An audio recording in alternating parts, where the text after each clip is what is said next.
আওয়ামী লীগের কার্যক্রম নিষিদ্ধের ঘোষণায় শাহবাগে উল্লাস। ৩০ কার্য দিবসের মধ্যে হবে জুলাই ঘোষণাপত্র। লীগ ধর জেলে ভর, বললেন হাসনাত আব্দুল্লাহ। বিএসইসিতে অচল অবস্থা, শেয়ার বাজারের দুর্দশা। যুদ্ধে ঐতিহাসিক বিজয় ঘোষণা পাকিস্তানের। চট্টগ্রামে বিএনপির তারুণ্যের সমাবেশে তামিম। আসসালামু আলাইকুম। বার নিউজ 24-এ আপনাদের সবাইকে আমন্ত্রণ। সঙ্গে আছি আমি নাইমা আক্তার কেয়া। এতক্ষণ দেখছিলেন শিরোনাম, এখন দেখবেন বিস্তারিত।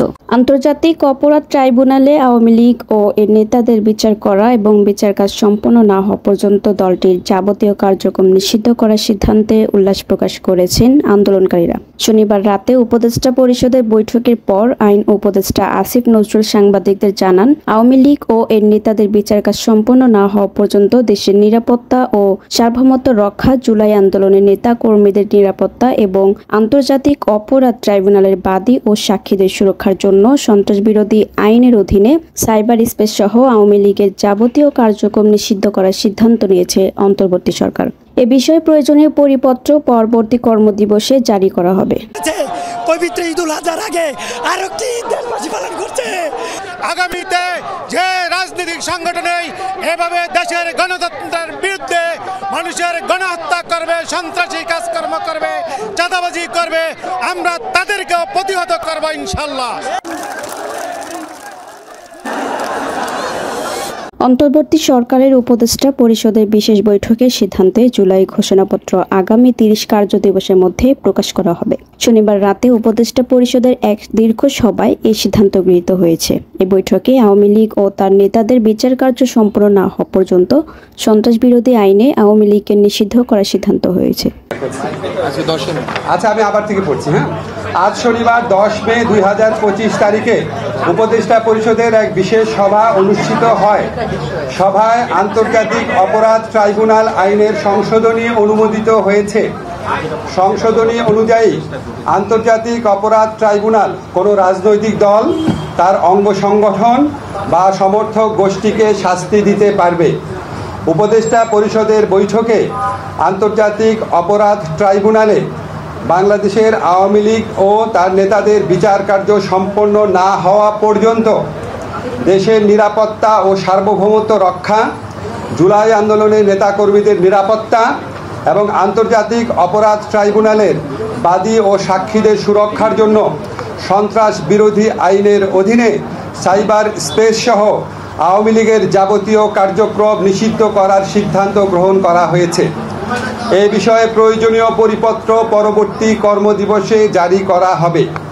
এর পাশাপাশি আজকের উপদেষ্টা পরিষদের বৈঠকে জুলাই ঘোষণাপত্র আগামী ৩০ কার্য দিবসের মধ্যে চূড়ান্ত করে প্রকাশ করার সিদ্ধান্ত গৃহীত হয়েছে।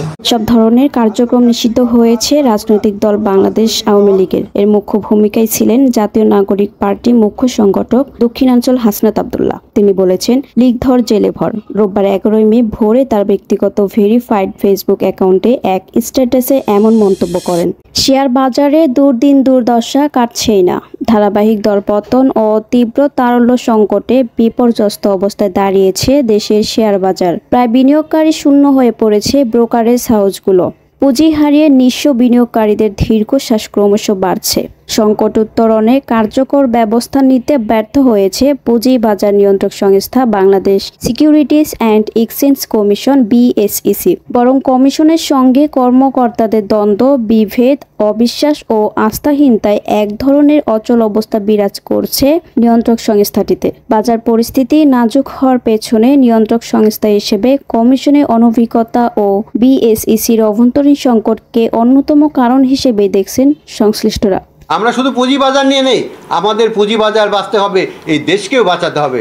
দেশে উচ্ছৃঙ্খলা, বিশৃঙ্খলা, দেশের অর্থনীতি ধ্বংস করা, এগুলির জন্য আমাদের অবদান রাখতে হবে। পাকিস্তান ভারতের মধ্যে যুদ্ধবিরতি কার্যকরে গুরুত্বপূর্ণ ভূমিকা রাখায় যুক্তরাষ্ট্র ও চীনের ভূয়সী প্রশংসা করেছেন পাকিস্তানের প্রধানমন্ত্রী শাহবাজ শরীফ। একই সঙ্গে এই যুদ্ধবিরতিকে পাকিস্তানের ঐতিহাসিক বিজয় বলে দাবি করেছেন তিনি। খবর বিবিসি। শনিবার মধ্যরাতে জাতির উদ্দেশ্যে দেয়া এক ভাষণে শাহবাজ শরীফ এসব কথা বলেন। ভাষণে শাহবাজ শরীফ যুদ্ধবিরতিতে গুরুত্বপূর্ণ ভূমিকা পালনের জন্য ডোনাল্ড ট্রাম্পের প্রশংসা করেন। একই সঙ্গে সৌদি আরব, চীন, তুরস্ক, কাতার ও যুক্তরাজ্য সহ অন্যান্য দেশকে ধন্যবাদ জানান তিনি।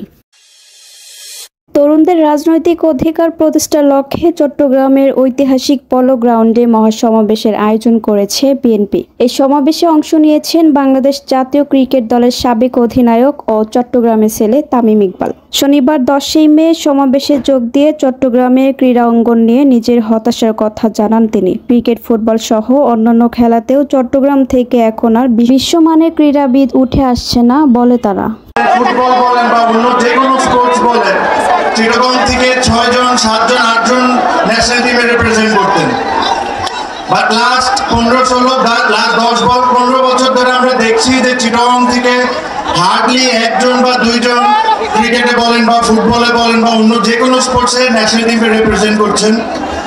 তো এটার আনসারটা আমাদেরকে খুঁজে বের করা খুব ইম্পর্টেন্ট, যে কেন চিটাগংয়ের মতো এত বড় একটা ডিভিশনে আমরা স্পোর্টসম্যান প্রডিউস করতে পারছি না।